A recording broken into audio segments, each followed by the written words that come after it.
Welcome to Yes Sampat Educator. Jai Hind, one and all who are present over here. Jai Hind, welcome you all. Welcome to Yes Sampat Educator. Okay, so let us start this particular session, guys. Today is the 22nd September 2022. तो आज के newspaper में और आज के session में हम लोग पूरा का पूरा हिंदू न्यूज़पेपर का एनालिसिस करेंगे और आज देखेंगे लेफ्ट विंग एक्सट्रीमिज्म LWE जो है वो क्या है और क्या है ये नक्सलिज्म. Is clear? उसके बारे में थोड़ा बहुत हम लोग डिटेल में जानेंगे. Is clear? तो देखते हैं आज का जो न्यूज़ है वो. Please come on the first page over year. तो आज का जो डेट है सबसे पहले थर्सडे है 22nd September 2022. Okay, so let us start with the first article over year. तो उससे पहले यहाँ पर मैं आप लोगों को एक चीज़ बताना चाहूँगा कि जो एक वीडियो ट्रेंडिंग में हुआ था कि कबड्डी प्लेयर को यहाँ पर टॉयलेट में खाना परोसा गया था. ठीक है, तो यहाँ पर आप फोटो देख सकते हैं. There is a toilet, there is a kabaddi player और देयर इज़ अ खाना. ठीक है, तो ये चीज़ आप लोगों को याद रखनी है. Kabaddi player served food in toilet. तो ये काफ़ी हद तक ट्रेंडिंग में था, जो काफ़ी हद तक ऐसा कह सकते हैं कि ये ऐसा होना नहीं चाहिए. ठीक है, शर्मनाक बात है ये काफ़ी हद तक कि कोई जो हमारे स्पोर्ट्स पर्सन है जो रिप्रेजेंट करेंगे इंडिया को. ठीक है, इंडिया को हमारा भारत देश जो है उसको रिप्रेजेंट करेंगे, उसको आप खाना कहाँ पर परोस कर दे रहे हैं. ठीक है, टॉयलेट के अंदर खाना परोस कर दे रहे हैं. और एक इमेज देखिए, यहाँ पर पूरियाँ पड़ी है. ठीक है, यहाँ पर है टॉयलेट, ये है टॉयलेट का फ्लोर. ठीक है, क्या चीज़ है, मतलब किस तरीके से सोचते हैं लोग पता नहीं चलता. ठीक है, जो आपको कबड्डी प्लेयर को कोई भी इंडिया का कोई भी प्लेयर हो या कोई भी कंट्री का प्लेयर हो जो अपने नेशन के लिए काम करता है, अपने नेशन को रिप्रेजेंट करता है. ठीक है, आप उसको यहाँ पर इस तरीके की फैसिलिटी प्रोवाइड कर रहे हैं. ठीक है, तो यहाँ पर हिंदू न्यूज़पेपर के अंदर आर्टिकल आया था, kabaddi player served food stored in toilet in Uttar Pradesh, officer suspended. Video showed the athletes who participated in the sub-junior girls kabaddi tournament in Saharanpur being served rice and puri in the toilet. Okay, तो उत्तर प्रदेश जो है वहाँ का है Saharanpur, Lucknow, UP. ठीक है, ये चीज़ आप लोगों को याद रखनी है, वहाँ पर ये चीज़ हुई है. ठीक है, इंडियन एक्सप्रेस के अंदर भी यही एक आर्टिकल आया था. Watch kabaddi player to take food kept on toilet floor in UP, Saharanpur official suspended. जो होने ही चाहिए. ठीक है, मेरे हिसाब से होना ही चाहिए. ठीक है, आगे और बात करते हैं कि ये जो वायरल वीडियो था उसमें देखी थी लापरवाही. बात बता देते हैं कि प्रतियोगिता का उद्घाटन शुक्रवार को हुआ था और खिलाड़ियों के ठहरने और भोजन की व्यवस्था स्टेडियम में ही की गई है.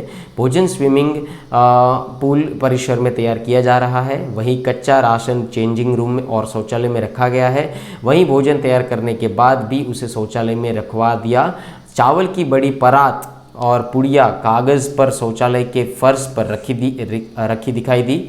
इस मामले में क्षेत्रीय खेल अधिकारी अनिमेश सक्सेना को निलंबित कर दिया गया है. तो ये जो अथॉरिटी थी उसको सस्पेंड कर दिया गया है. जो ऐसा नहीं होना चाहिए, इस तरीके की जो बिहेवियर है प्लेयर्स के साथ ऐसा नहीं होना चाहिए. ठीक है, यहाँ पर उसको देखते ही शिखर धवन जी ने यहाँ पर ट्वीट किया था दोस्तों. ठीक है, this is very disheartening to see kabaddi players at state level tournament having food in toilet. Would request Mr. Yogi Adityanath and UP government sports to look into same and take necessary action. ठीक है, तो यहाँ पर शिखर धवन जी ने भी यहाँ पर इस तरीके की जो चीज़ देखकर उसको भी यहाँ पर थोड़ा नेगेटिव फील हुआ है और यहाँ पर उन्होंने ट्वीट कर सब लोगों को अपनी रिस्पॉन्सिबिलिटी क्या है, अपनी जिम्मेदारियाँ क्या है उसको संभालने के लिए योगी आदित्यनाथ जी को यहाँ पर कहा है और साथ ही साथ यहाँ पर यूपी गवर्नमेंट को भी कहा है. ठीक है, तो ये चीज़ याद रखिएगा. आगे बात करते हैं. यहाँ पर एक जो आर्टिकल आया है दोस्तों उसके पहले बात कर लेते हैं. ये जो आर्टिकल है, Putin mobilises more troops says nuclear threat not a bluff. ठीक है, तो यहाँ पर न्यूक्लियर थ्रेट के बारे में बात की गई है. This kind of the particular article is important for the GS paper number 2 international relationship. Okay, तो यहाँ पर क्या कहा है, Russian president Vladimir Putin on Wednesday called up 3 lakh reservists to fight in Ukraine and backed a plan to annex parts of the country, hitting to the west he was prepared to use nuclear weapons to defend Russia। ठीक है, तो यहाँ पर ऐसा कहा गया है कि Russian president Vladimir Putin on Wednesday called up इतने जो रिजर्विस्ट है टू फाइट इन यूक्रेन जो and backed a plan to annex parts of the country hinting to the West he was prepared to use nuclear weapons to defend Russia. ठीक है, तो यहाँ पर कहने का मतलब ये है कि ये जो आप पोर्शन देख पा रहे हैं, ठीक है, थोड़ा और मैं जूम कर देता हूँ। I hope so you can see this particular map over here. Okay, तो यहाँ पर दोस्तों ये है ब्लैक सी, ये है Crimea, that is annex on in 2014, annexed in 2014। Okay, तो यहाँ पर ये जो पोर्शन दिखाया जा रहा है, ये जो ऑरेंज कलर का जितना पोर्शन आप लोगों के पास दिखाई दे रहा है इधर, वो एनेक्स कर लिया गया है रशिया के थ्रू। ठीक है, एक्चुअली वो यूक्रेन का ही पोर्शन है। ठीक है, जब भी हम लोग रशिया यूक्रेन कॉन्फ्लिक्ट समझ रहे थे, ठीक है, तभी हम लोगों ने एक लुहांस समझा था, दोनस्तक समझा था। ठीक है, तो ये सारी चीज़ें थी। यहाँ पर जो है northern portion of the Ukraine में भी यहाँ पर इन्वेड हुए थे रशियन लोग, पर यहाँ से यूक्रेन के लोगों ने उसको भगा दिया। पर यहाँ पर फिर भी आज भी ये जो ऑरेंज कलर का पोर्शन है वहाँ पर रशियन ट्रूप्स तैनात है, और यहाँ पर कहा गया है कि न्यूक्लियर वेपन्स का वो लोग यूज़ कर सकते हैं। ठीक है, तो ये चीज़ आप लोगों को याद रखनी है। It was Russia's first such mobilisation since the Second World War and signified the biggest escalation of the Ukraine war since Moscow Feb 24 invasion. ठीक है, तो ये चीज़ यहाँ पर आप लोगों को समझनी है। Forensic explosive experts examine a crater from a missile explosion in Kharkiv on Wednesday. तो यहाँ पर आप लोगों को खार्किव के बारे में भी यहाँ पर समझना है। ठीक है, तो ये सारी चीज़ें ये याद रखिएगा कि जो रशिया एंड यूक्रेन का जो कॉन्फ्लिक्ट है वो इंटरनल सिक्योरिटी के हिसाब से ही, और साथ ही साथ यहाँ पर जो ग्लोबल पीस है उसके हिसाब से भी, साथ ही साथ ग्लोबल इकोनॉमी के हिसाब से भी काफ़ी हद तक इम्पोर्टेंट माना जा सकता है। ओके, और यहाँ पर इंटरनेशनल रिलेशनशिप के अंदर ये जो आर्टिकल है आपका काफ़ी हद तक इम्पोर्टेंट माना जा सकता है। ये चीज़ याद रख लीजिएगा। GS paper number 2 international relationship के हिसाब से ये जो है काफ़ी हद तक इम्पोर्टेंट माना जा सकता है। Is a clear? चलिए आगे बात करते हैं। तो यहाँ पर न्यूक्लियर थ्रेट जो अगेंस्ट यूरोप रेकलेस बाइडन, तो उसके बारे में यहाँ पर बातचीत की गई है। और साथ ही साथ यहाँ पर आप लोगों को मैं बता दूँ कि 24 इन्वेजन्स जो है 24 इन्वेजन्स जो यहाँ पर हुए थे, तभी मिस्टर पुतिन ने यहाँ पर एड्रेस करके कहा था, if the territorial integrity of our country is threatened we will use all available means to protect our people. ठीक है, तो यहाँ पर पुतिन साहब ने ऐसा कहा है कि मैं अपने कंट्री को बचाने के लिए, अपने लोगों को बचा लेने के लिए कुछ भी कर सकता हूँ, ये मेरा ब्लफ नहीं है, मैं न्यूक्लियर वेपन्स को भी यूज़ कर सकता हूँ। ठीक है, ऐसा उन्होंने कहा था। ठीक है, तो ये सारी चीज़ें आप लोग यहाँ पर याद रख सकते हैं। और यहाँ पर nuclear blackmail has also been used, mister Putin said, citing Ukraine's हाया nuclear power plant over here. ठीक है, तो अल्टीमेटली कहने का यहाँ पर मतलब यही है कि रशिया और यूक्रेन के वॉर के अंदर यहाँ पर कुछ भी चीज़ें हो सकती है। ठीक है, तो nuclear weapons to defend Russia, तो यहाँ पर पुतिन ने कहा है कि रशिया को बचाने के लिए, उसको डिफेंड करने के लिए न्यूक्लियर वेपन्स भी यूज़ किए जा सकते हैं। Putin mobilise more troops says nuclear threat not a bluff. ठीक है, तो ये चीज़ याद रखिएगा। आगे बात करते हैं नेक्स्ट आर्टिकल के बारे में। This kind of the particular articles is not important over here. Okay, let us move on the next one. Wait,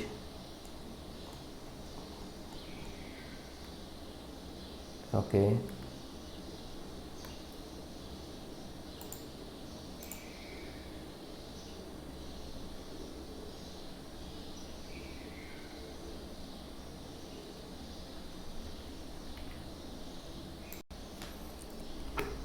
सो दोस्तों आ जाइए टेक्स्ट एंड कॉन्टेक्स्ट के ऊपर। ठीक है, तो यहाँ पर आपको एक आर्टिकल देखने को मिलेगा, rules for identifying criminals. Okay, so what do you what do the recently notified rules of the criminal procedure identification act over here is it clear?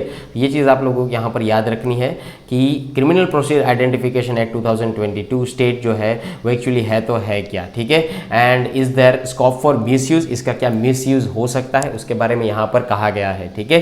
तो सबसे पहले चीज़ यहाँ पर समझ लेते हैं स्टोरी क्या है। सो इन September 19 the ministry of home affairs notified the rules governing the criminal procedure identification Act 2022. The act was passed in March by the Parliament over here. Until rules are notified, an act cannot be implemented or come into the force. The legalization would enable police and central investigating agency to collect, store and analyze physical biological samples including retina and iris scan of arrested person, ठीक है। तो यहाँ पर biologically identification की भी बात की गई है। तो यहाँ पर क्रिमिनल प्रोसीजर आइडेंटिफिकेशन एक्ट के अंदर जो 2022 है उसके बारे में यहाँ पर पूरी की पूरी चर्चा विचारणा की जाएगी, ठीक है। तो चलिए उसके बारे में बातचीत कर लेते हैं कि ये एक्चुअली है तो है क्या, उसका बाद में मिसयूज हो सकता है कि नहीं, यहाँ पर उसके बारे में भी बताया गया कि what about concern that the act will be misused और नॉट, ठीक है। तो यहाँ पर सबसे पहले आर्टिकल क्या है उसके बारे में देख लेते हैं। A comparison between the two identification act, तो पहला है कि identification of prisoners act and second one है क्रिमिनल प्रोसीजर आइडेंटिफिकेशन एक्ट, ठीक है। तो अगर मैं बात करूँ कि persons whose measurement can be taken, ठीक है, तो should be convicted of an offence punishable with rigorous imprisonment of 1 year और अपवर्ड, ठीक है। तो यहाँ पर रिगरस इम्प्रिजनमेंट 1 साल के लिए कहा गया है आइडेंटिफिकेशन ऑफ प्रिजनर्स एक्ट के अंदर। और यहाँ पर क्रिमिनल प्रोसीजर आइडेंटिफिकेशन एक्ट में कहा गया if convicted of an offence punishable under any law, ठीक है। अगर वो मानते हैं कि हाँ उसने ऑफेंस किया है तो वो कोई भी जो भी उसका लॉ लगता है उसके हिसाब से उसको पनिशमेंट मिल सकती है, ठीक है। तो ये सारी चीज़ें यहाँ पर बात की गई है। साथ ही साथ यहाँ पर आप लोगों को ये चीज़ याद रखनी है, इसका स्क्रीनशॉट भी आप ले सकते हैं आराम से, ठीक है।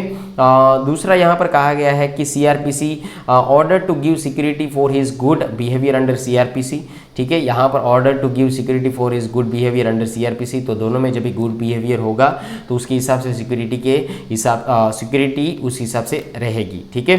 तो यहाँ पर ये चीज़ कही गई है। आगे बात करते हैं इसके बारे में कि एक्चुअली आर्टिकल है तो है क्या, न्यूज़ है तो है क्या, ठीक है।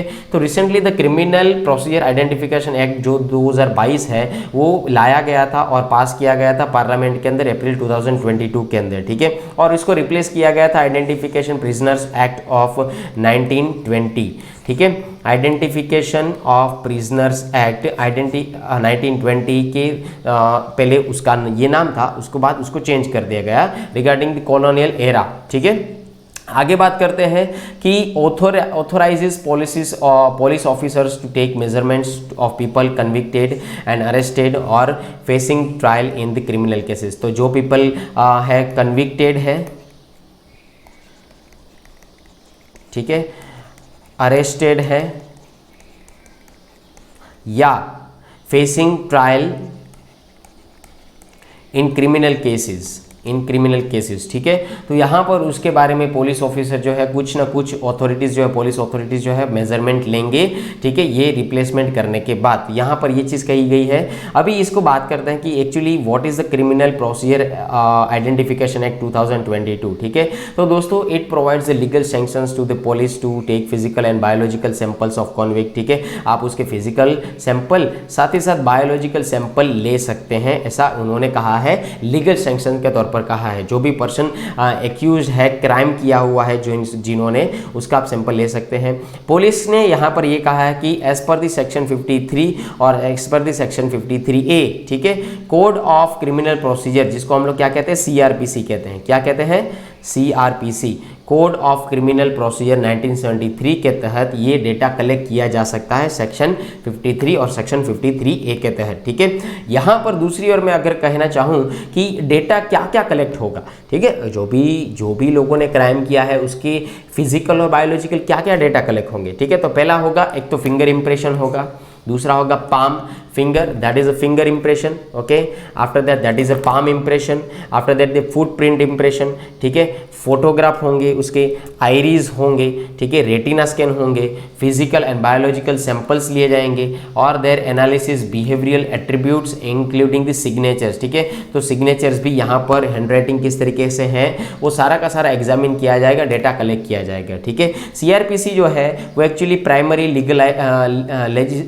Legalisation regarding the procedural aspects of criminal law के तौर पर काम करता है। लेजिस्लेशन जिसको कहा जाता है primary legislation regarding the procedural aspects of the criminal law. तो सीआरपीसी का आप लोगों को फुल फॉर्म याद रखना है, code of criminal procedure over here, ठीक है। आगे अगर मैं बात करूं एनसीआरबी, तो एनसीआरबी क्या करता है, ये रिकॉर्ड जो है रखता है, will store and preserve and share with the any law enforcement agency के साथ ये रिकॉर्ड जो है शेयर करने का काम करता है और destroy the record of measurements at national level, ठीक है। तो नेशनल लेवल के जो भी मेजरमेंट होंगे उसके हिसाब से वो एनसीआरबी जो है काम करती है, ये चीज याद रखना। The records can be stored up to a period of 75 years over here, ठीक है। रिकॉर्ड जो है 75 ईयर के लिए स्टोर किया जाता है एनसीआरबी के through. Any person convicted, arrested और detain under any preventive detention law will be required to provide measurement, ठीक है। अगर किसी का अरेस्ट हुआ है, किसी ने कन्विक्ट किया अपना गुनाह, ठीक है, या उसने ऐसा कह सकते हैं कि यहाँ पर उन्होंने अपना जो भी क्राइम किया है उसको एक्सेप्ट करने की कोशिश की है या वो किसी भी तरीके से डिटेन हुआ है, तो पुलिस इंस्पेक्टर जो है या पुलिस ऑफिसर्स जो है या पुलिस ऑफिशियल्स जो है वो उसको मेजरमेंट के अंदर लेंगे, ठीक है, मेजरमेंट करेंगे उसका। उसके बाद यहाँ पर क्रिमिनल प्रोसीजर आइडेंटिफिकेशन एक्ट 2022 की अगर मैं एम की बात करूँ, ठीक है, उसका एम क्या है, तो उसका एम यही है to ensure the unique identification of those involved with crime and to help investigation agencies solve cases, ठीक है। अल्टीमेटली दोस्तों सीआईडी आप लोगों ने देखा होगा, आपकी अदालत देखा होगा, आप लोगों ने सीआईडी देखा होगा, सीपी प्रद्युमन कुछ तो गड़बड़ है दया, ठीक है। उसके अंदर ये एक्चुअली करते क्या है, केसेस को सॉल्व करते हैं, हाँ या ना, केसेस को सॉल्व करते हैं। तो that is a investigation agency. Investigation agency cases को सॉल्व तभी कर पाएगी then and then when they have a information, ठीक है, वैन दे है इंफॉर्मेशन, ठीक है, ये चीज़ याद रखिएगा। उसके पास अगर इंफॉर्मेशन रहेगी प्रॉपर तरीके की तो ही वो इन्वेस्टिगेशन एजेंसी जो है केसेस को सॉल्व कर पाएंगे, ठीक है। तो यहाँ पर एक यूनिक आइडेंटिफिकेशन उसको प्रोवाइड करना और साथ ही साथ यहाँ पर डेटा शेयर करना और इन्वेस्टिगेशन एजेंसी को हेल्प करना कि आप केस सॉल्व कीजिए, उसमें हम आपकी हेल्प करते हैं इन्फॉर्मेशन वाइज, ठीक है। तो यहाँ पर ये इस क्रिमिनल प्रोसीजर एक्ट 2022 का यहाँ पर क्या है, ये एम है, ठीक है, ये चीज़ याद रखिएगा। आगे बात करते हैं कि इसको रिप्लेस करने की क्यों ज़रूरत पड़ी प्रीवियस एक्ट से। प्रीवियस एक्ट कौन सा था, प्रीवियस एक्ट था आइडेंटिफिकेशन ऑफ प्रिजनर्स एक्ट 1920, उसको हम लोगों ने रिप्लेस किया क्रिमिनल प्रोसीजर आइडेंटिफिकेशन एक्ट 2022। उसको रिप्लेस करने की क्यों ज़रूरत पड़ी, तो सबसे पहली चीज़ 1980 के दौरान 87th रिपोर्ट जो आई थी regarding the law commission of India की, तो यहाँ पर legislation and recommended several amendments को रिव्यू किया गया था, ठीक है। कई जो अमेंडमेंट हुए थे, कई जो लेजिस्लेशन हुए थे उसको रिव्यू किया गया था और साथ ही साथ यहाँ पर सुप्रीम कोर्ट भी इन्वॉल्व हुई थी। जैसे कि एक मैं बात करूँ कि backdrop of the state of UP versus Ram Babu Mishra case, तो ये जो केस चल रहा था स्टेट ऑफ यूपी स्टेट के बीच से, यूपी स्टेट और राम बाबू मिश्रा के बीच में जो केस चल रहा था सुप्रीम कोर्ट के अंदर, तो यहाँ पर बहुत सारे से अमेंडमेंट जो है इस लॉ के अंदर हाईलाइट किए गए थे, ये चीज़ याद रखनी है। So the first set of recommendations laid out the need to amend the act of expand the scope of the measurements to include the palm impression, ठीक है। तो यहाँ पर पाम इम्प्रेशन ही लिया जाता था, सिग्नेचर लिया जाता था और राइटिंग लिया जाता था, ठीक है। पर यहाँ पर कोई ऐसे स्पेसिमेन भी लिए जाते थे, वॉइस स्पेसिमेन, जिसको मतलब वॉइस क्वालिटी, वॉइस का टोन क्या है, ये सारी चीज़ें लिया जाता था, ठीक है। पर अभी तो फिजिकल और बायोलॉजिकल दोनों लिया जाएगा क्योंकि यूनिक आइडेंटिफिकेशन चाहिए ना हमें। यहाँ पर लिखा है कि एंश्योर द यूनिक आइडेंटिफिकेशन, ठीक है, तो उसके लिए ये सारी चीज़ें ज़रूरत पड़ेगी। तो the second set of recommendations जो आया, तो यहाँ पर कुछ मेजरमेंट्स को अलाउ किया गया कि उसकी हमें ज़रूरत है under the code of criminal procedure CRPC, जिसको कहते हैं, क्या कहते हैं, CRPC, ठीक है। The law commission report also notes that the need for an amendment is reflected by the numerous amendment made to the act by the several states. ठीक है, तो ये चीज़ याद रखनी है, हर एक स्टेट को कहा गया है कि आपको इसको फॉलो करना है, एंड अमेंडमेंट जो है हर एक स्टेट को कहा गया कि that is available over here regarding the law commission report. Okay, तो यहाँ पर ये सारी चीज़ें कही गई, यहाँ पर फॉरेंसिक एडवांसमेंट किया गया, उसकी ज़रूरत नीड आने लगी। ठीक है, फॉरेंसिक एडवांसमेंट की, और साथ ही साथ यहाँ पर recognise more kinds of the measurements. ठीक है, और मोर मेजरमेंट्स की ज़रूरत पड़ने लगी by the law enforcement agency for investigation. ठीक है, तो ये सारे के सारे मेजरमेंट जो यूज़ करता है वो कौन करते हैं? Law enforcement agency investigation process जो करती है और केस सॉल्व करती है, उसकी यहाँ पर ये मेजरमेंट्स करते हैं, जो क्रिमिनल होते हैं उसकी मेजरमेंट्स करते हैं। ठीक है, ये चीज़ याद रखिएगा। आगे बात करते हैं कि इस एक्ट का इंपॉर्टेंस क्या है। ठीक है, तो मॉडर्न टेक्निक्स हमें मिलेगी। ठीक है, कि we use the modern techniques to capture and record over here. बाद में यहाँ पर अप्रोप्रिएट में बॉडी मेजरमेंट हम लोग कर सकेंगे। यहाँ पर फिंगरप्रिंट लेते थे, फुटप्रिंट लेते थे, जो लिमिटेड कैटेगरी थी। ठीक है, पर अभी हम लोग बहुत सारी चीज़ें उसके पास से डेटा कलेक्ट कर सकते हैं।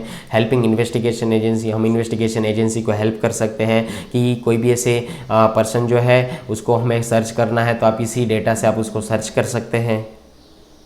Okay, and 6 to expand the ambit of persons who measurement can be taken, as this will help the investigation agencies to get sufficient legally admissible evidence। ठीक है, तो अच्छी तरीके से एविडेंस मिले उसके लिए हम लोग उसके हेल्प कर सकते हैं। साथ ही साथ यहाँ पर इन्वेस्टिगेशन कमेटी जो है काफ़ी हद तक एफिशिएंट हो जाएगी कि यहाँ पर क्राइम को अच्छी तरीके से जांच पाएगी और उसके पहलू को समझ पाएगी। साथ ही साथ यहाँ पर जो अप्रोप्रिएट बॉडी मेजरमेंट किए गए वो उसका हमारे पास रिकॉर्ड रहेगा। कभी भी फ्यूचर में उसने कभी क्राइम किया तो यहाँ पर उसी डेटा से हम उसको पकड़ सकते हैं, और यहाँ पर कन्विक्शन रेट जो है इसी वजह से यहाँ पर बढ़ा है। ठीक है, तो ये चीज़ याद रखिएगा।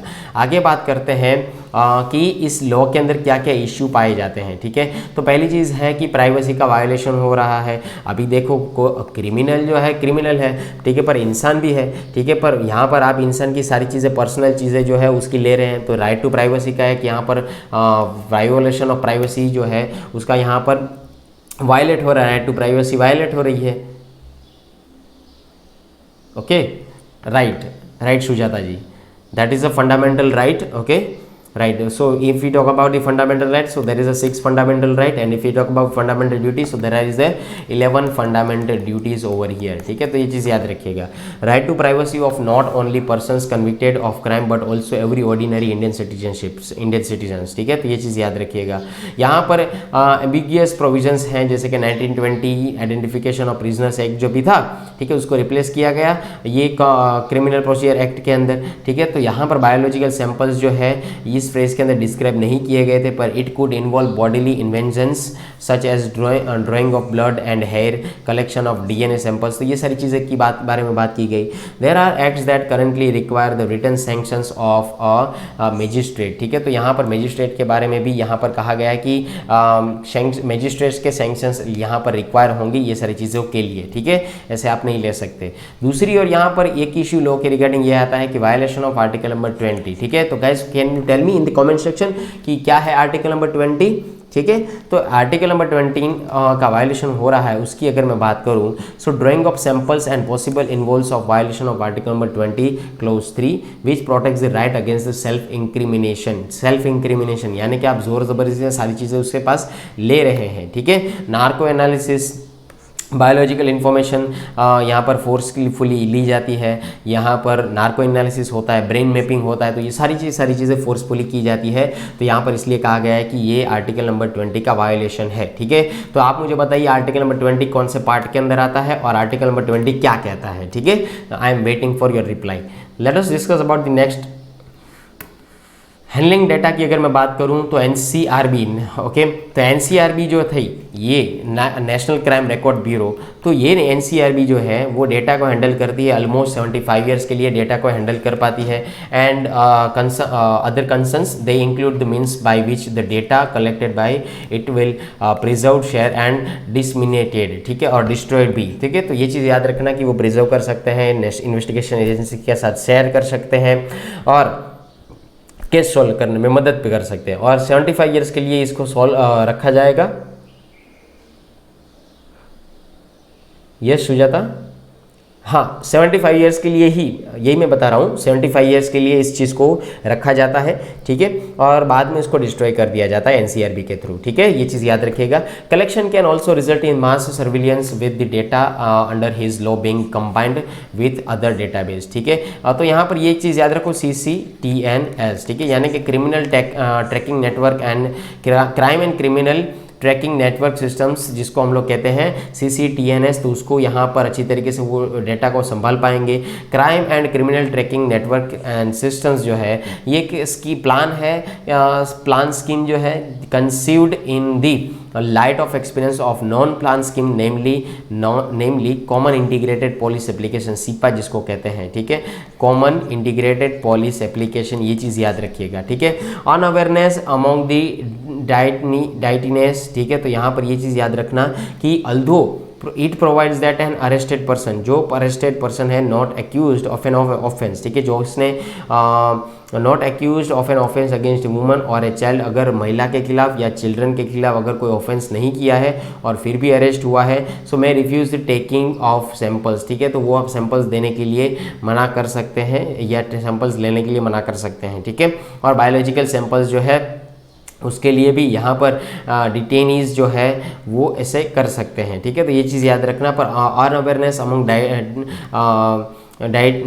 डेटनीज, ठीक है, जो डिटेन हुए डेटनीज जिसको कहते हैं, ठीक है, तो यहाँ पर डेटनीज जो है, जो डिटेन हुए उन लोगों को बहुत सारी अनअवेयरनेस होती है कि अगर वुमन और चाइल्ड का उन्होंने ऑफेंस नहीं किया है तो वो रिफ्यूज़ कर सकते हैं अपने डेटा देने के लिए, ठीक है, ये चीज़ याद रखनी है। उसके बाद अगर बात करें नेक्स्ट आर्टिकल के बारे में, तो आई होप आप लोग अच्छी तरीके से समझ गए होंगे एनसीआरबी क्या है, यहाँ पर आइडेंटिफिकेशन क्रिमिनल प्रिजनर्स एक्ट क्या है, क्रिमिनल प्रोसीजर आइडेंटिफिकेशन एक्ट 2022 क्या है, आई होप आप लोग अच्छी तरीके से समझ गए होंगे। और उसके प्रोज क्या है, कॉन्स क्या है, ये सारी चीज़ें 360 डिग्री के अंदर आपको समझनी होती है। आगे बात करते हैं नेक्स्ट आर्टिकल के बारे में।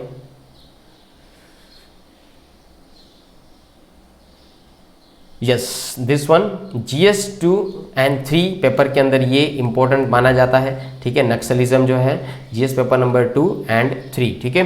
तो 2015 के अंदर, 2018 के अंदर, 2022 के अंदर नक्सलिज्म के ऊपर क्वेश्चंस मेंस के अंदर पूछा गया था, सॉरी प्रीलिम्स के अंदर पूछा गया था, तो ये चीज़ याद रखिएगा, ठीक है। Bihar free of Naxal presence the fight in the last is in the Jharkhand से CRPF चीफ, ठीक है। तो यहाँ पर जो है Kuldeep C, Director General Central Reserve Police Force, said on Wednesday that Bihar was free of left-wing extremism now, and security forces had made inroads into areas in Jharkhand that were once inaccessible due to the presence of a Maoist, ठीक है। Yes Rohit. हाँ रोहित जी, यहाँ पर मैं आपको बताना चाहूँगा कि ये जो अभी टॉपिक है ये नक्सलिज्म के ऊपर है, ठीक है, तो उसके ऊपर अच्छी तरीके से समझ लीजिए, नोट्स बनाइए, ठीक है, ओके। तो यहाँ पर ये सारी चीज़ें बात की गई है कि the number of districts affected by violence stood at 39 down from 60 in 2010। He said the number of most affected districts accounting for 90% of the violent incidents had reduce from 35 in 2015 to 25 in 2021, ठीक है। तो यहाँ पर cases जो है reduce देखने को मिल सकते हैं, तो उसके बारे में यहाँ पर आर्टिकल में बात की गई है। For your examination point of view UPSC examination and for the defence examination, that is a one topic that is called the Naxalism over area. Defence examination के अंदर जो ग्रुप डिस्कशन का टॉपिक आता है उसके अंदर ये चीज़ पूछी जा सकती है कि how we tackle the naxalism या नक्सलाइज्ड एरिया, ठीक है, तो ये चीज़ समझनी है। चलिए after that let us discuss the Naxalism the red terror. यहाँ पर आप फोटो देख सकते हैं। बात करते हैं कि एक्चुअली डेटा क्या है, ठीक है। तो Naxal violation, incident of Naxal violence in the country dropped by 77%, dropped by यानी कि 77% की कमी आई है 2009 से लेकर 2021 तक। यहाँ पर ये चीज़ याद रखनी है। And deaths of security force personal, और यहाँ पर जो फोर्सेस के जो पर्सनल हैं जो डिफेंस के अंदर है, पुलिस के अंदर, उसकी डेथ का जो आंकड़ा भी है वो भी कम हुआ है। ये सुजाता, ड्रॉप्ड का मतलब गिरना, ठीक है, ड्रॉप्ड बाय 77% बिटवीन 2009 एंड 2021। तो दोनों ये जो ड्यूरेशन दिया है उस ड्यूरेशन के बीच में यहाँ पर काफ़ी हद तक गिरावट देखने को मिली है। और डिफेंस पर्सनल जो है, जो पुलिस इंस्पेक्टर है, पुलिस ऑफिसर है, उसकी भी डेथ का आंकड़ा यहाँ पर काफ़ी हद तक कम हुआ है, ठीक है, उनकी भी डेथ का आंकड़ा कम हुआ है, ये चीज़ याद रखना। तो यहाँ पर यही चीज़ कही गई है कि पास्ट 3 साल के अंदर यहाँ पर माओइस्ट वायलेशन जो है, due to Maoist violation have more than doubled in Chhattisgarh in the past 3 years, ठीक है। तो माओइस्ट का वायलेशन सबसे ज़्यादा बढ़ा है, ये चीज़ कही गई थी। सिमिलरली द रिजल्टेंट सिमिलरली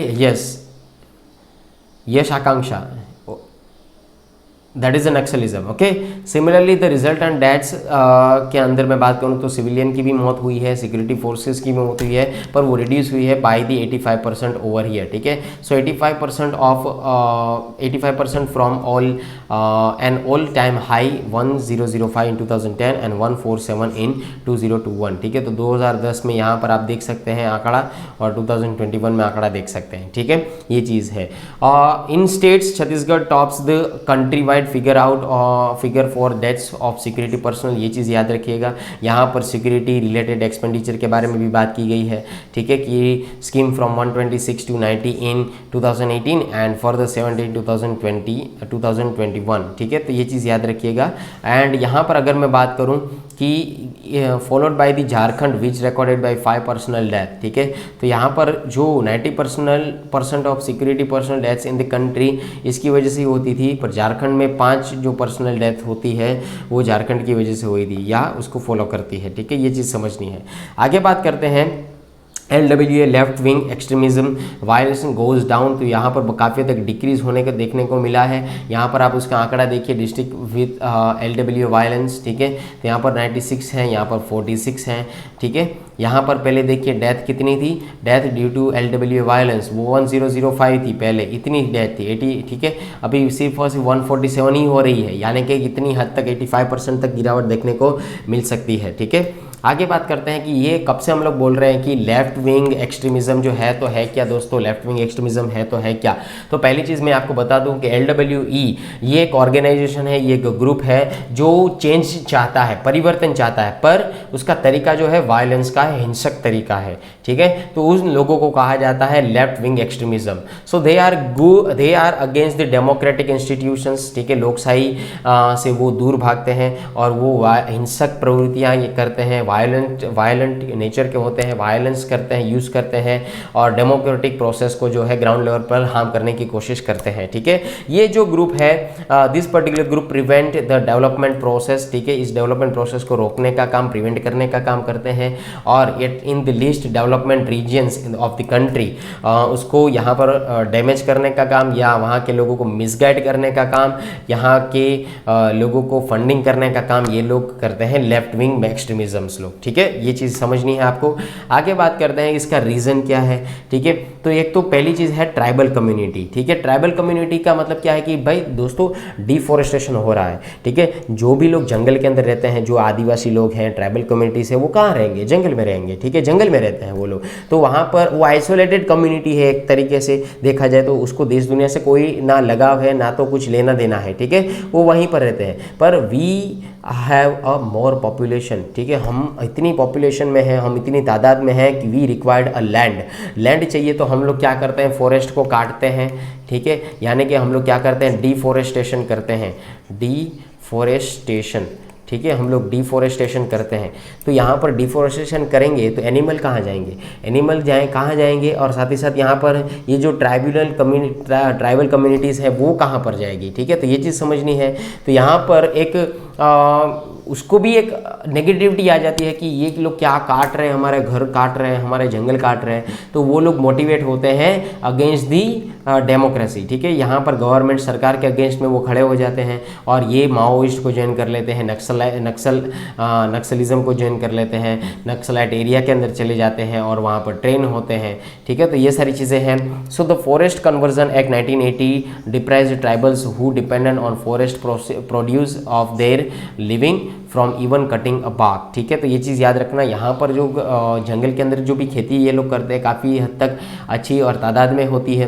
तो यहाँ पर अगर हम लोग डिफॉरेस्टेशन किया तो सारा का सारा ये सारी चीज़ें चली जाएगी, ठीक है। तो यहाँ पर काफ़ी हद तक ट्राइबल पॉपुलेशन का मैसिव डिस्प्लेसमेंट होता है नक्सलिज्म अफेक्टेड स्टेटस के अंदर due to development projects, mining operations and other reasons. तो ये चीज़ समझनी है कि डेवलपमेंट को हमें बैलेंस में रखना है, ठीक है। कहाँ जाएंगे, इतना डेवलप होकर जाएंगे तो जाएंगे कहाँ, ठीक है। ये बात भी समझ में आती है कि we have a more population but we have to control the population, ठीक है। हमें अपना कंट्रोल, एक समय ऐसा आएगा कि अभी जो स्लोगन है हम दो हमारे दो, आगे जाकर हम दो हमारा एक, ऐसा स्लोगन बचेगा, ठीक है, या एडॉप्शन का रेशियो बढ़ जाएगा। ये चीज़ आगे जाकर होने वाली है, ये चीज़ देख लेना, ठीक है। क्योंकि यहाँ पर इतनी महंगाई भी बढ़ रही है, इकोनॉमिकल सेक्शंस भी हो रहे हैं, और साथ ही साथ इकोनॉमी के हिसाब से भी यहाँ पर जो पहले 12 की टीम थी, जो पहले 10 की टीम होती थी, ठीक है, वो अब जाकर अभी आज के समय में 2 की बन चुकी है, ठीक है। तो मैं कहने का मेरा आप लोग मतलब समझे कि कहीं ना कहीं हम लोगों का पॉपुलेशन का एस्पेक्ट बीच में आ रहा है,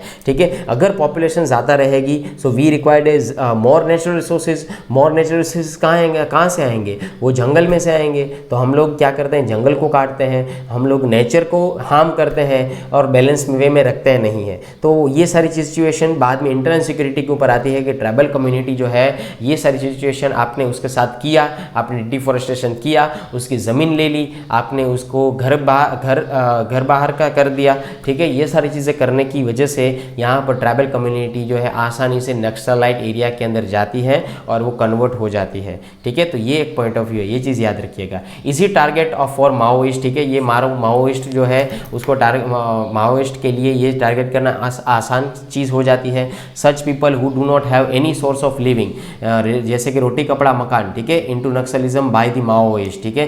तो जिन जिन लोगों के पास बेसिक नीड नहीं है वो उसको फंडिंग प्रोवाइड करते हैं, खाना प्रोवाइड करते हैं, ठीक है, बच्चों को फैसिलिटीज़ प्रोवाइड करते हैं। तो इसकी वजह से वो नक्सलिज्म के अंदर कन्वर्ट हो जाते हैं।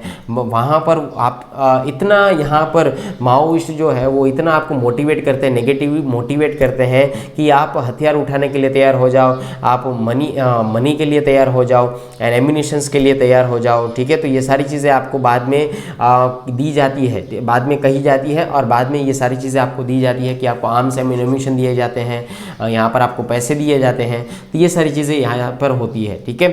इसकी वजह से यहाँ पर क्या हुआ कि ये नक्सलिज्म के दूसरा रीज़न ये है कि भाई सोशल एंड इकोनॉमिक सिस्टम जो है, ठीक है, उसमें गैप देखने को मिल रहा है। जैसे कि नक्सलाइट अफेक्टेड एरिया जो है वहाँ पर डेवलपमेंट जो है government measuring its success on the basis of number of violent attacks rather than the development done in the Naxal affected area. यहाँ पर गवर्नमेंट भी जो है वो यही देख रही है कि डेथ कितनी हुई, भाई आप देखो डेथ कितनी हुई, आप देखो, don't worry about that, but you have to also watch this particular development कि वहाँ पर डेवलपमेंट हुआ तो हुआ कितना है, ठीक है।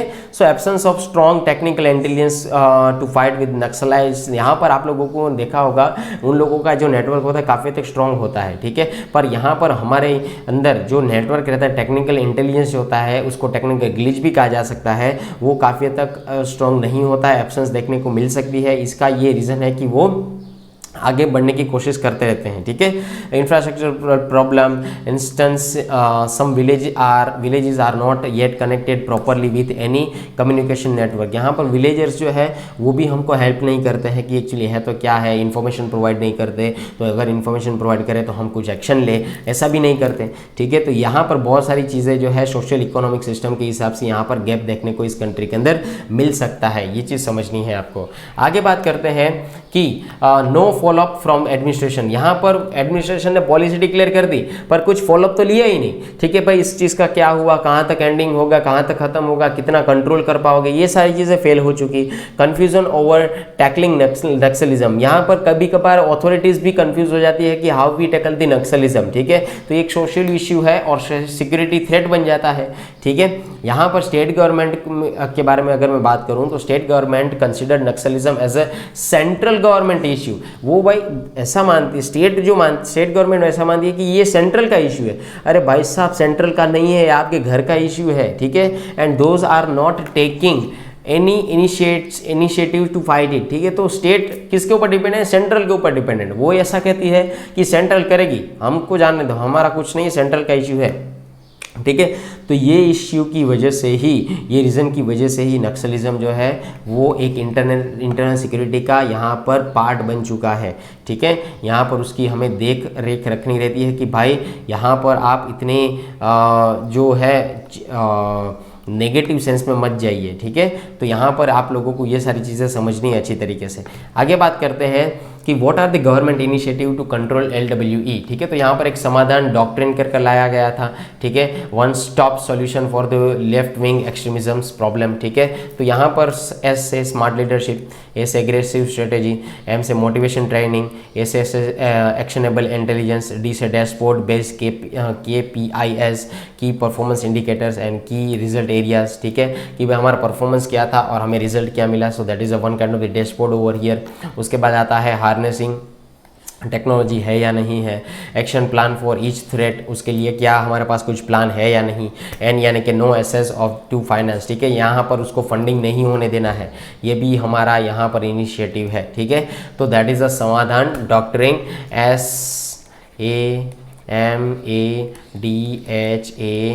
SAMADHAN समाधान। ठीक है, आई होप आप लोगों को अच्छी तरीके से ये चीज़ समझ में आ रही है। ठीक है, आगे बढ़ते हैं कि भाई national strategy to counter LWA क्या है। तो 2015 के अंदर इसको फॉर्म किया गया था, national strategy to counter LWE।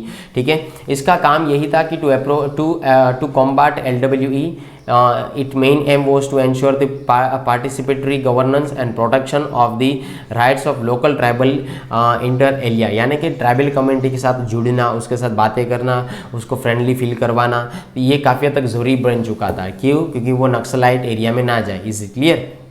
So intelligence sharing and raising of a separate 66 Indian reserve battalion, जिसको हम लोग RBS कहते हैं, was done by the government to curb the means of LWE organisation. ठीक है, तो ये चीज़ याद रखिएगा। अभी बात करते हैं नेशनल पॉलिसी एक्शन प्लान 2015 के बारे में। So it consist of the multi pronged approach, जो सिक्योरिटी को अच्छी तरीके से कंप्राइज करता है, मेजर करता है, और डेवलपमेंट इनिशिएटिव के बारे में बात करता है, एंश्योरिंग राइट के बारे में बात करता है, एनलाइनमेंट लोकल कम्युनिटीज़ के बारे में भी ये जो एक्ट है, ये जो प्लान है 2015 का, वो बात करता है। National policy and action plan in 2015। आगे बात करते हैं कि ये किसके अंडर आता है। सो मिनिस्ट्री ऑफ होम अफेयर्स के अंडर आता है, is supporting the state government over here. ठीक है, and that is develop by the extensively by way of the development of the central armed police force. ठीक है, उसकी बटालियन के through ये कामकाज किया जाता है। यहाँ पर फंड जो है प्रोवाइड किए जाते हैं मॉडर्नाइजेशन ऑफ पुलिस फोर्स के through, security related expenditure SR scheme and special infrastructure scheme SIS for modernisation and training of state police. इसे क्लियर? तो ये चीज़ समझनी है आपको।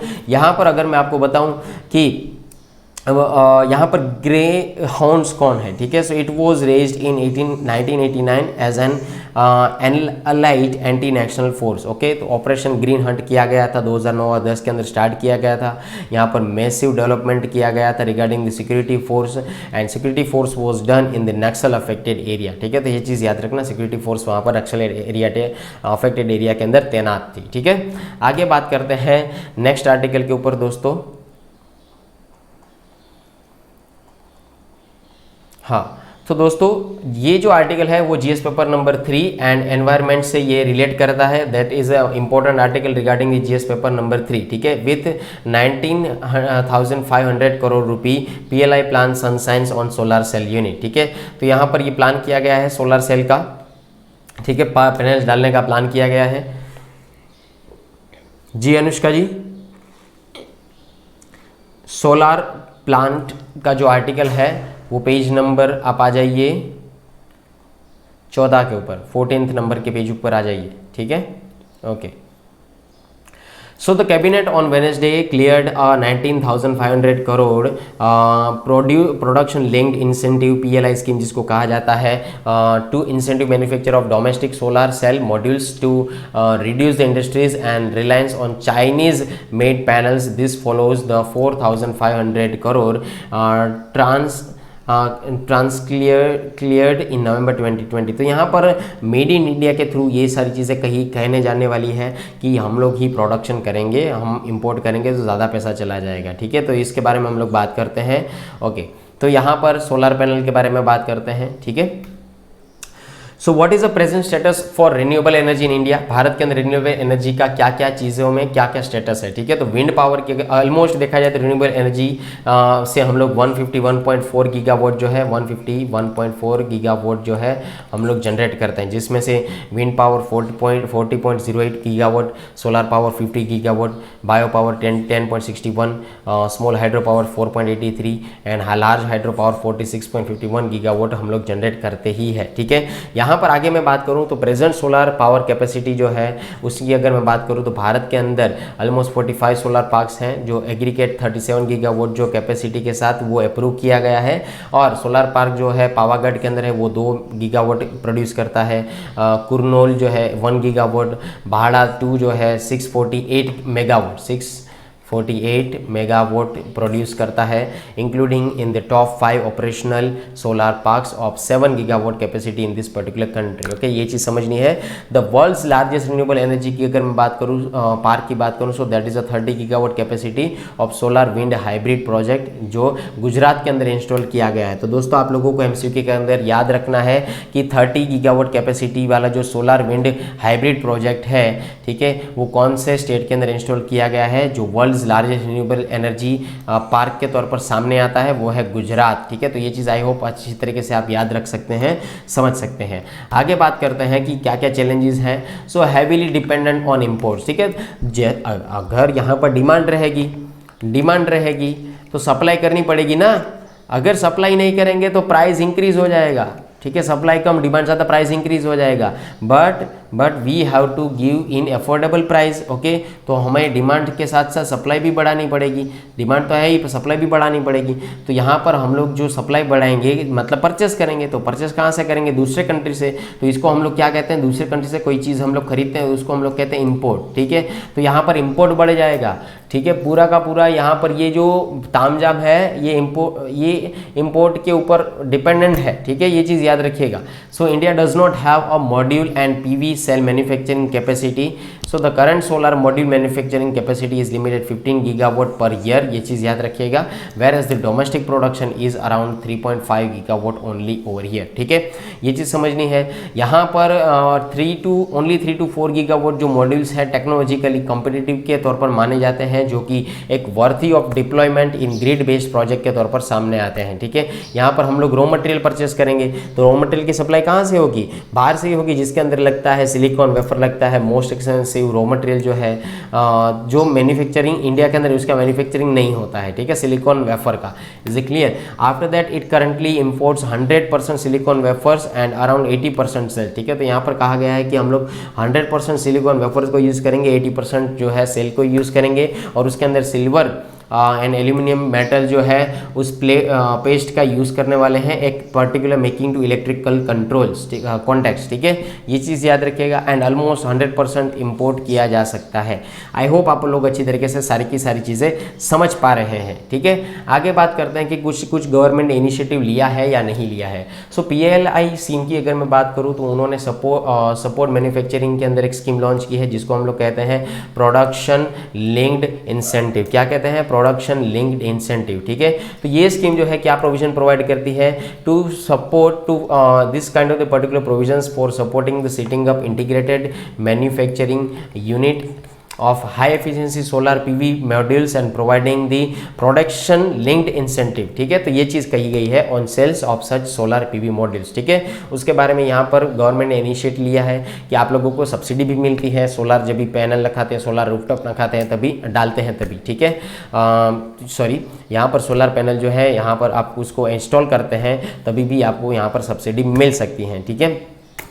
डोमेस्टिक कंटेंट रिक्वायरमेंट की अगर मैं बात करूँ so that is called DCR, ठीक है। So under some of the current schemes ministry of new and renewable energy MNRE, ये चीज़ याद रखिएगा। Central public sector undertaking CPSU याद रखिएगा।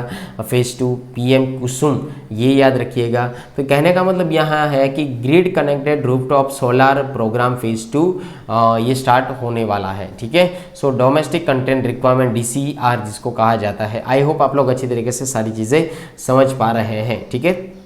And you have to also make the notes from this kind of the particular video also. Okay, आगे बात करते हैं नेक्स्ट आर्टिकल के बारे में। दोस्तों यहाँ पर हिंदू के न्यूज़पेपर में जितने आर्टिकल थे हम लोगों ने डिस्कस आराम से कर लिए, पर एक आर्टिकल जो दोस्तों सामने आया है मैं दूसरी जगह से लेके आया हूँ, इसको यहाँ पर मैंने उसका पेस्ट किया है।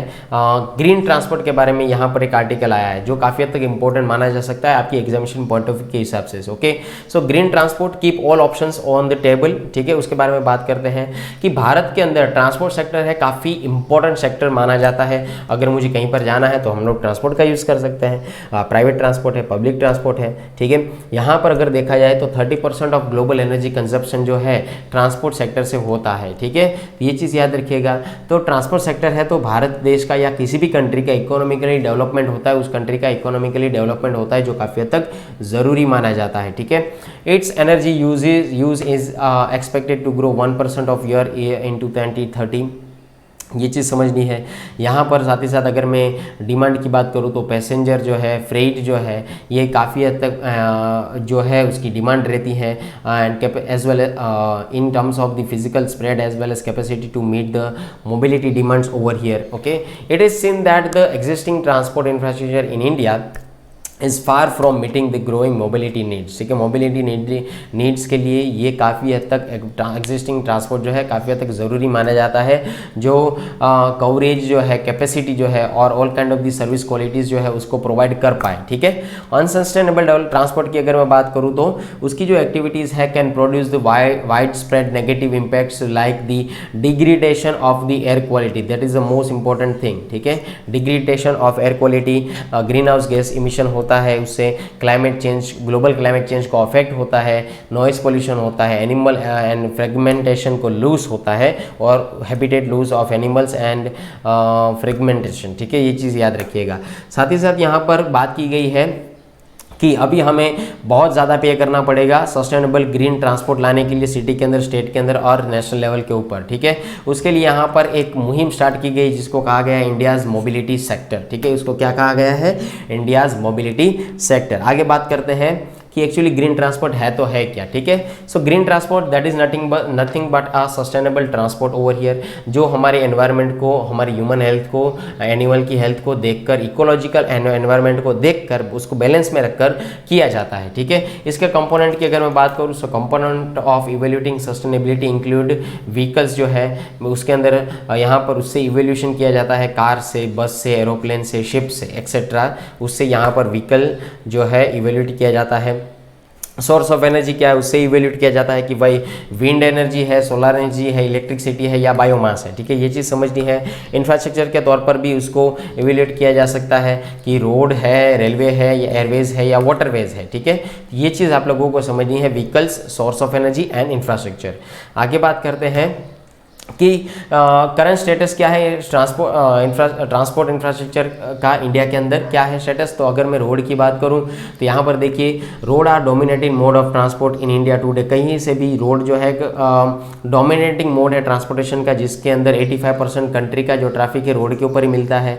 यहाँ पर इंडस्ट्रियल सेक्टर जो है रोड को हेल्प करता है by moving the raw material, ठीक है। इंडस्ट्रियल सेक्टर जो है रोड ट्रांसपोर्ट जो है हेल्प करता है इंडस्ट्रियल सेक्टर को, ठीक है। इंडस्ट्रियल सेक्टर को रोड ट्रांसपोर्ट हेल्प करता है एक जगह से दूसरी जगह जो माल सामान है इंडस्ट्री का, जो गुड्स है उसको पहुंचाने के लिए, ठीक है। अगर मैं पोर्ट की बात करूं so there are the 13 major ports over here, 7500 kilometre के कोस्ट लाइन के आसपास ही है, जिसके अंदर 95% by volume and 60% by value यहाँ पर क्या होता है, ट्रेड होता है, ठीक है, ये चीज़ समझना। तो फॉरेन ट्रेड के अंदर इसका ग्रो काफ़ी हद तक अच्छा है और यहाँ पर मैं आपको बता दूँ इंडियन इकोनॉमी के अंदर ये सारी चीज़ें आती ही रहेगी, ठीक है। रेलवे की अगर मैं बात करूँ तो इंडियन रेलवे जो है, ठीक है, that is a main artery of this particular country. Mumbai की तो ये जान मानी जाती है, ठीक है। It is called as a lifeline of India which provides both freight and the passenger mode transportation, ठीक है। और पूरे विश्व के अंदर अगर मैं बात करूँ India's railways network is the 4th largest railway network in the world over here